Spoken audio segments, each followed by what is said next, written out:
নমস্কার, দ্য ওয়ালে আপনাদের স্বাগত। আজকের বিষয় তারেক রহমানের দলে জুলাই সংকট এবং শেখ হাসিনার কথাই বলছেন বিএনপি নেত্রী। আপনারা অনেকেই জানেন যে বাংলাদেশের একজন বিএনপির এমপি এবং বিএনপির কেন্দ্রীয় কমিটির সহ সম্পাদক নীলোফার চৌধুরী মণি, তিনি জুলাই আন্দোলন অর্থাৎ 2024-এর যে গণ অভ্যুত্থান, সেই গণ অভ্যুত্থান নিয়ে কিছু কথা বলেছেন, যেগুলোকে এক কথায় রাজনীতিতে বলা হয় বিস্ফোরক মন্তব্য। এবং স্বভাবতই বিএনপির অভ্যন্তরে এই নিয়ে তোলপাড় চলছে এবং নানাভাবে চেষ্টা হচ্ছে যে এই ভদ্রমহিলাকে দিয়ে এটা বলানোর যে তিনি আসলে এইটা বলতে চাননি, ওইটা বলতে চেয়েছিলেন, সেটা বলতে চাননি, ওইটা বলতে চেয়েছিলেন। এরকম নানান বিষয় চলছে এবং দলের মধ্যে তোলপাড় চলছে এই মন্তব্য নিয়ে। সেই মন্তব্যটি হচ্ছে যে তিনি বলেছেন যে প্রথমত জুলাই গণ আন্দোলন বা গণ অভ্যুত্থান, এই আন্দোলন কাদের আন্দোলন ছিল তিনি বলছেন যে এটি অস্পষ্ট। ঠিক আজকে যখন আমি এই ভিডিওটা করছি তার কয়েক ঘন্টা আগে ঢাকায় এই জুলাই শহীদদের স্মৃতির প্রতি শ্রদ্ধা জানাতে আয়োজিত বিএনপির অনুষ্ঠানে উপস্থিত ছিলেন প্রধানমন্ত্রী তারেক রহমান এবং সেখানে গুরুত্বপূর্ণ বক্তা ছিলেন স্বরাষ্ট্রমন্ত্রী সালাউদ্দিন আহমেদ।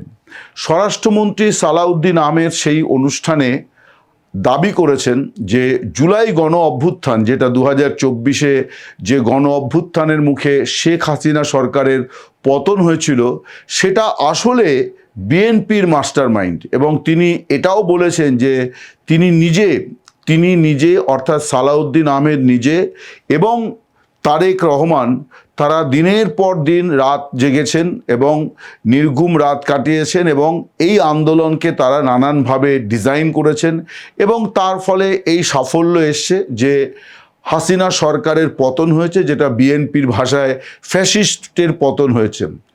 অন্যদিকে নীলোফার চৌধুরী মণি, বাংলাদেশের বিএনপির প্রথম সারির নেত্রী, তিনি ঠিক দুদিন আগে মন্তব্য করেছেন যে এই আন্দোলনটা যে কার আন্দোলন ছিল, অনেকেই অনেক রকম দাবি করছে, কিন্তু এই আন্দোলনটা কার ছিল, কারা এই আন্দোলনকে পেছন থেকে সমর্থন দিচ্ছিল, কারা অস্ত্র জুগিয়েছে, কারা খাদ্য জুগিয়েছে, কারা নানান ধরনের সুবিধাদি জুগিয়েছে, এই সবটাই রহস্যে ঘেরা। এবং এই রহস্য তিনি উদ্ঘাটনের অনেক রকম চেষ্টা করেছেন এবং তিনি বলেছেন যে যা যা তিনি জেনেছেন তার সবটা যদি প্রকাশ্যে বলেন তাহলে অনেকেরই কাপড় চোপড় আলগা হয়ে যাবে, অর্থাৎ কাপড় চোপড় খুলে পড়বে।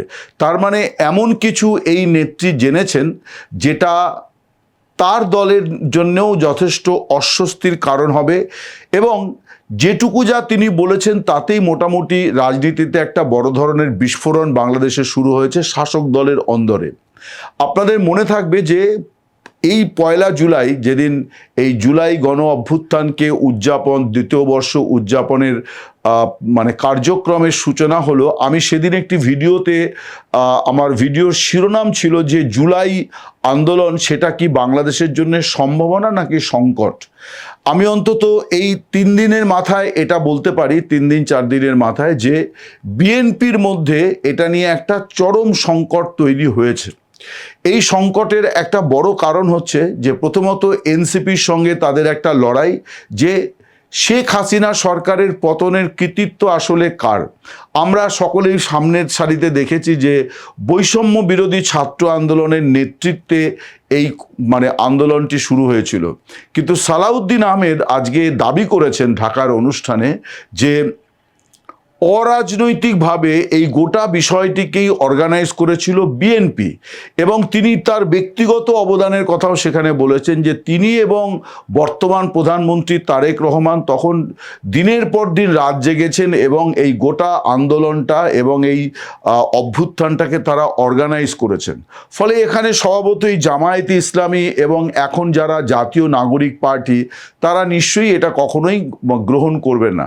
এবং স্বয়ং মোহাম্মদ ইউনূস, তিনি তো ছাত্রদেরই এই ব্যাপারে কৃতিত্ব দিয়েছেন এবং একজন ছাত্র নেতা মাহফুজ আলম, তাকে তিনি মাস্টার মাইন্ড বলে চিহ্নিত করেছিলেন যে তারই সমস্ত ভাবনা চিন্তা কৌশল যার ভিত্তিতে এই গণ অভ্যুত্থান সম্পন্ন হয়েছিল।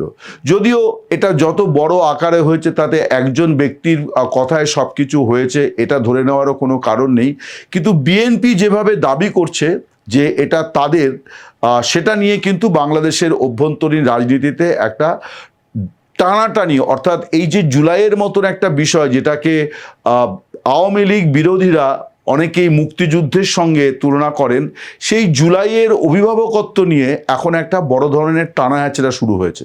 এটা তো গেল একটি দিক। আরেকটি দিক হচ্ছে যে দলের মধ্য থেকেই নীলোফার চৌধুরী মনির কথাটাকে যদি ভালোভাবে বিশ্লেষণ করা যায় তাহলে এটাই তিনি এই বিষয়টি তিনি স্পষ্ট করেছেন যে বিএনপি তারা এই আন্দোলনে কিভাবে ছিল। তিনি বলতে চাইছেন যে আরও কোনো রহস্য ঘেরা অদৃশ্য কোনো শক্তি এই আন্দোলনটিকে সম্পন্ন করে যে শেখ হাসিনা সরকারের পতনকে নিশ্চিত করে। লক্ষ্য করবেন যে এই বক্তব্যের সঙ্গে শেখ হাসিনা আওয়ামী লীগের সভানেত্রী এবং সাবেক প্রধানমন্ত্রী এবং যিনি ক্ষমতাচ্যুত হয়েছিলেন, তিনি কিন্তু ক্ষমতাচ্যুত হওয়ার পর থেকে লাগাতার এই কথাটি বলছিলেন যে কিছু ছেলে মেয়ে, কিছু স্কুল কলেজের কিশোর কিশোরী, তরুণ তরুণী, যুবক যুবতীদের সামনে আনা হয়েছিল বটে, কিন্তু এটা ছিল একটি পরিকল্পিত ষড়যন্ত্র। এমনকি নীলোফার চৌধুরী মনি তিনিও বলেছেন যে যেভাবে হত্যাকাণ্ডগুলি সম্পন্ন হয়েছে তাতে যে এটা একটা বিশেষ ধরনের ডিজাইন, এবং এইটা বলতে গিয়ে তিনি বলেছেন যে এমন অনেক আন্দোলনকারীকে তিনি তখন তার আলাপ হয়েছিল, পরিচয় হয়েছিল যে যারা পাশাপাশি দাঁড়িয়ে আন্দোলনে অংশ নিয়েছেন কিন্তু কেউ কাউকে চেনেন না, এবং তিনি বলছেন যে এমন অভিজ্ঞতাও তার কাছে আন্দোলনকারীরা বলেছে যে পাশে একজন দাঁড়িয়েছিল, স্লোগান দিচ্ছিল, হঠাৎ করে দেখা গেল সে পড়ে গেল, মনে হলো যেন যে অসুস্থ হয়ে পড়েছেন, হয় মাথা ঘুরে গেছে বা প্রেশার বেড়ে গেছে, কিন্তু পরে জানা গেল যে সে মারা গেল। কিভাবে মারা গেল না, দেখা গেল যে তিনি গুলিবিদ্ধ হয়েছেন। তাহলে গুলি কোন দিক থেকে আসলো, যারা পাশে দাঁড়িয়ে আছেন তারা কেউ জানে না, কেউ নজর করলো না গুলি কোন দিক থেকে আসলো, কিন্তু পাশে দাঁড়িয়ে থাকা একজন গুলিবিদ্ধ হয়ে পড়ে গেলেন। স্নাইপার রাইফেল থেকে যেই গুলি তাকে বিদ্ধ করলো এবং তিনি ওইখানে মারা গেলেন।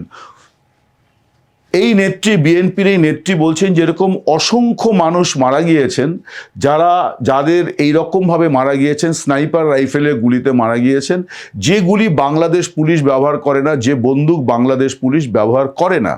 ফলে তিনিও প্রশ্ন তুলেছেন যে এই যে এত মানুষ মারা গিয়েছেন তাদেরকে কি পুলিশ হত্যা করেছে নাকি অন্য কেউ হত্যা করেছে। এবং তিনি আরও একটি গুরুতর বিষয় অঙ্গুলি হেলন করেছেন সেনাবাহিনীর দিকে। তিনি বলছেন যে সেনাবাহিনী, তাদের কাজ হচ্ছে সরকার এবং দেশের পরিস্থিতি রক্ষা করা, কিন্তু ওই সময় সেনাবাহিনী উল্টোটি করেছে যে তারা শেখ হাসিনাকে দেশের বাইরে বার করে দিয়ে একটা রক্তপাতহীন গণ অভ্যুত্থানের আয়োজন করে দিয়েছে। এবং এই নেত্রী এই কথা বলছেন যে সেনাবাহিনীর প্রত্যক্ষ মদত ছাড়া, সহায়তা ছাড়া এই ধরনের বিষয়টি হতে পারত না। এটা নতুন কথা নয়, আমরা সকলেই সেটা জানি, অনেকেই জানেন, এবং এই নিয়ে সংবাদ মাধ্যমে প্রচুর প্রতিবেদন প্রকাশিত হয়েছে, তথ্য প্রমাণও প্রকাশিত হয়েছে। কিন্তু বিএনপির একজন নেত্রী যখন বলেন যে এর পেছনে ডিপ স্টেট থাকাটাও অসম্ভব নয়, আর তারই দলের নেতা, এখন তো বলা হচ্ছে যে তিনি দ্বিতীয় নেতা তারেক রহমানের পরেই হচ্ছেন সালাউদ্দিন আহমেদ, তিনি জুলাই যোদ্ধাদের স্মৃতির অনুষ্ঠানে, জুলাই শহীদদের স্মৃতি রক্ষার অনুষ্ঠানে গিয়ে দাবি করছেন যে এই আন্দোলনের অন্যতম রূপকার হচ্ছেন বিএনপি এবং কারিগর হচ্ছেন তারেক রহমান ও সালাউদ্দিন আহমেদ। ফলে বোঝাই যাচ্ছে যে বিএনপির মধ্যে সংকটটা কত তীব্রতর। যে কথা বিএনপির এই নেত্রী বলেছেন, তিনি যে একেবারে নতুন কথা বলেছেন এমনটি নয়, কিন্তু তিনি তো বিএনপির নেত্রী হিসেবে কথাগুলি বলেছেন। এটা তো নতুন শুধু নয়, এটা বিস্ফোরণ। রাজনীতিতে এই ধরনের ঘটনাকেই বিস্ফোরণ বলা হয়। ব্রিগেডিয়ার সাখাওয়াত হোসেন, যিনি অন্তর্বর্তী সরকারের প্রথম স্বরাষ্ট্রমন্ত্রী হয়েছিলেন, তিনি স্বরাষ্ট্রমন্ত্রী হওয়ার 7 দিনের মাথায় তাকে ওই পদ থেকে যে সরে যেতে হয়েছিল, সেটাও কিন্তু ছিল এই স্নাইপার রাইফেল সংক্রান্ত মন্তব্য। তিনি আনসার বাহিনীর আহত কর্মীদের দেখতে হাসপাতালে গিয়ে দেখে আসে, বেরিয়ে এসে সাংবাদিকদের সামনে বলেছিলেন যে কিছু বিষয়ে তিনি হিসেব মেলাতে পারছেন না। এমন এমন গুলিবিদ্ধ মানুষের মানে পোস্টমর্টেম করে এবং চিকিৎসকেরা দেখে যে বুলেট বার করছে, সে বুলেট বাংলাদেশ পুলিশ ব্যবহার করে না, এমনকি বাংলাদেশ সেনাবাহিনীও ব্যবহার করে না, কিন্তু সেই বুলেট বিদ্ধ মানুষ হাসপাতালে চিকিৎসাধীন অথবা মর্গে তার দেহ পড়ে আছে। তিনি বলছেন যে তিনি এই নিয়ে তদন্ত করতে চেয়েছিলেন যে কোথা থেকে এই ধরনের মারণাস্ত্র এলো, কিন্তু এইরকম একটি মন্তব্য করার 7 দিনের মধ্যেই কিন্তু তাকে স্বরাষ্ট্র উপদেষ্টার পদ থেকে সরিয়ে দিয়ে পাঠ করা হয়েছিল নৌ পরিবহন উপদেষ্টা এবং শ্রম দপ্তরের উপদেষ্টা, এইরকম কয়েকটি পদ তাকে দেওয়া হয়েছিল। তিনি অভিমানে সরে যেতে চেয়েছিলেন, একটি সাক্ষাৎকারে বলেছেন, কিন্তু মোহাম্মদ ইউনূস তাকে ডেকে বারে বারে বিনীতভাবে অনুরোধ করায় তিনি উপদেষ্টা মণ্ডলীতে থেকে গিয়েছিলেন। এই উপদেষ্টা মণ্ডলীতে পূর্ণ মেয়াদ থাকার পরে তিনি আরও বিস্ফোরক কথা বলেছেন। তিনি বলেছেন যে তার কাছে ভিডিও আছে, তার কাছে ছবি আছে, যে হেলিকপ্টারে করে কিছু লোককে নামানো হয়েছিল যারা লুঙ্গি পরা, যারা গেঞ্জি পরা, আবার মাথায় হেলমেট আছে এবং যাদের চেহারার গড়ন বাংলাদেশিদের মতো নয়, এবং তারা এই অপারেশন চালানোর পর তারা আবার হেলিকপ্টারে উড়িয়ে তাদেরকে নিয়ে চলে যাওয়া হয়েছে। এই যে কথাগুলি, এই কথাগুলি থেকে যেটা বোঝা যায় যে এই যে অভ্যুত্থান, এই অভ্যুত্থান এবং অভ্যুত্থানকে কেন্দ্র করে যে শত শত মানুষের মৃত্যু, যে মৃত্যুর কথা রাষ্ট্রসংঘ কোথা থেকে পেয়েছে তথ্য কেউ জানে না, তারা বলেছে 1400 জন, অথচ বাংলাদেশের সরকার, পরপর 2টি সরকার, অন্তর্বর্তী সরকার এবং বর্তমান বিএনপি সরকার, তারা নানানভাবে হিসেব মিলিয়ে দেখাচ্ছে যে কোনো মতেই মৃতের সংখ্যা 800-র বেশি নয়। তাহলে এই যে আরও 600 মৃত্যু রাষ্ট্রসংঘ যে দেখালো, সেই মৃত্যুগুলি বা সেই দেহগুলি বা কোথায় গেল এবং কারাই বা তাদের মারল, এই প্রশ্নের জবাব এখনো নেই। কিন্তু বিএনপি নেত্রী তিনি প্রশ্ন তুলেছেন যে কারা মারল, এ প্রশ্ন তিনিও তুলেছেন এবং তিনি এই ব্যাপারে সেনাবাহিনীর দিকে অনেকটা ইঙ্গিত করছেন যে সেনাবাহিনীর ভূমিকাটা মোটেই সঠিক ছিল না, অর্থাৎ যা তাদের কর্তব্য এই ধরনের সিচুয়েশনে, সেই কর্তব্য তারা পালন করেনি, বরং তারা একটা পালাবদলকে, রক্তপাতহীন একটা পালাবদলকে সহায়তা করেছেন। বিএনপির এই নেত্রীর বক্তব্য হচ্ছে যে এইটা সেনাবাহিনীর কাজ ছিল না। সাখাওয়াত হোসেন তিনি যে বারে বারে কথাগুলি বলেছিলেন যে এই অভ্যুত্থানে মৃত্যু এবং বুলেট এবং আগ্নেয়াস্ত্র এই জায়গাগুলিতে অনেক ধোঁয়াশা আছে। লক্ষ্য করে দেখবেন যে এই কথাগুলি কিন্তু শেখ হাসিনা দীর্ঘ সময় ধরে বলে আসছেন, আওয়ামী লীগের নেতারাও বলে আসছিলেন যে বাংলাদেশ পুলিশের হাতে এই ধরনের অস্ত্র নেই, কিন্তু দেখা গিয়েছিল যে সাধারণ মানুষের হাতে অস্ত্র আছে এবং এমনভাবে মানুষ মারা গিয়েছেন যেগুলো বোঝাই যাচ্ছিল যে আশপাশের কোনো বাড়ি থেকে বা কোনো মার্কেট ছাদ থেকে গুলি এসেছে, অর্থাৎ গুলির যে ডাইরেকশন, যেভাবে গুলি শরীরে লেগেছে, তাতে বোঝা যাচ্ছে যে উঁচু কোনো জায়গা থেকে সেই গুলি করা হয়েছিল। আবার সাখাওয়াত হোসেন আরও একটি কথা বলেছিলেন যেটার সঙ্গে এই বিএনপি নেত্রীর কথার মিল আছে, যে সেনাবাহিনীর যে ভূমিকা এই গণ অভ্যুত্থান সংগঠনে। সাখাওয়াত হোসেন সাক্ষাৎকারে বলেছিলেন যে গণ অভ্যুত্থান চলাকালীন তিনি ঢাকার একটি এলাকায়, তারা কয়েকজন অবসরপ্রাপ্ত অফিসার, তারা একটা জায়গায় গিয়েছিলেন, তখন সেখানে লড়াই চলছিল। সেই সময় তার মোবাইলে ফোন আসে সেনা সদর থেকে, তাকে বলা হয় যে স্যার ওখানে থাকবেন না, ওখানে স্নাইপার বন্দুক থেকে গুলি চালানো হচ্ছে, আপনারা ওখান থেকে দ্রুত সরে যান। তার মানে সেনাবাহিনীও এই বিষয়টি জানতো যে যে অস্ত্র পুলিশের হাতে নেই সেই অস্ত্র ওখানে ব্যবহৃত হচ্ছে গণ অভ্যুত্থান মোকাবিলার নামে। তার মানে গণ অভ্যুত্থান মোকাবিলা করতে গিয়ে যে মৃত্যুগুলির দায় বাংলাদেশ পুলিশের ঘাড়ে চেপেছে, সেই মৃত্যুগুলির দায় যে সবটা তাদের নয়, এটা অনেক আগেই স্পষ্ট ছিল। শেখ হাসিনা বারে বারে বলছিলেন, এখন বিএনপির নেত্রী তিনি যুক্তিতক্ক দিয়ে এবং একাধিক টেলিভিশন চ্যানেলে তিনি ব্যাখ্যা দিয়ে বলেছেন, এবং তিনি একথাও বলেছেন যে তিনি বরাবরই তার রাজনীতিটা এইভাবেই তিনি করেন যে তিনি হিসেব মেলানোর চেষ্টা করেন, এবং বলছেন যে হিসেব মেলাতে গিয়ে একটা স্তরে যাওয়ার পরে তিনি আর এগোননি। তার কারণ তিনি বলছেন যে যতটুকু যা জেনেছি সবটা যদি বলি তাহলে অনেকেরই কাপড় চোপড় খুলে যাবে। কার কাপড় চোপড় খুলে যাবে, কাদের কাপড় চোপড় খুলে যেত, এগুলো তো এখন বড় প্রশ্ন তৈরি করেছে। স্বভাবতই বিএনপির ছাত্রদল, রাকিবুল ইসলাম রাকিব ছাত্রদলের যিনি সভাপতি, তিনি এই নেত্রীকে যা নয় তাই বলেছেন। ফেসবুকে বলেছেন যে আপনার বক্তব্যকে ঘৃণা ভরে প্রত্যাখ্যান করছি, যদিও আবার পরে দুজনের কথা হয়েছে বলে জানা যাচ্ছে।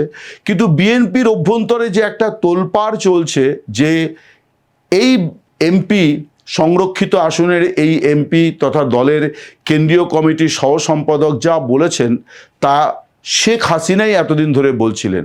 ফলে হাসিনা যে ষড়যন্ত্রের কথা বলছিলেন, হাসিনা যে মেটিকুলাস ডিজাইনের কথা বলছিলেন, হাসিনা যে বিশ্বাসঘাতকতার কথা বলছিলেন, দেখা যাচ্ছে যে আজকের শাসক দল বিএনপি তারা কিন্তু সাবেক প্রধানমন্ত্রী, ক্ষমতাচ্যুত প্রধানমন্ত্রী যাকে তারা কথায় কথায় ফ্যাসিস্ট এবং স্বৈরাচারী বলছেন, তার কথাগুলি কিন্তু বিএনপির নেত্রী 1, 2, 3, 4 করে বলেছেন।